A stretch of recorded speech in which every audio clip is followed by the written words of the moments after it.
It's a E Schmeckenbecher clock that I told you that has that horseshoe type thing just behind this plate.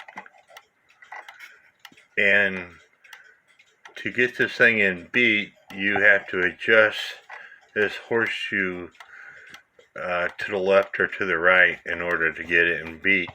I told you that once I put this thing back in the case that it would need adjusting, and it does.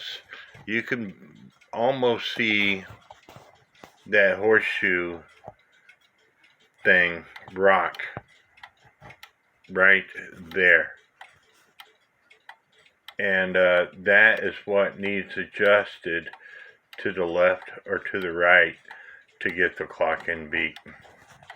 You do have some adjustment out here, but once it hits these two posts, you no longer have any adjustments, so that's why you have to adjust that horseshoe type fitting that's on the other side of that plate. Hope this helps. Please subscribe.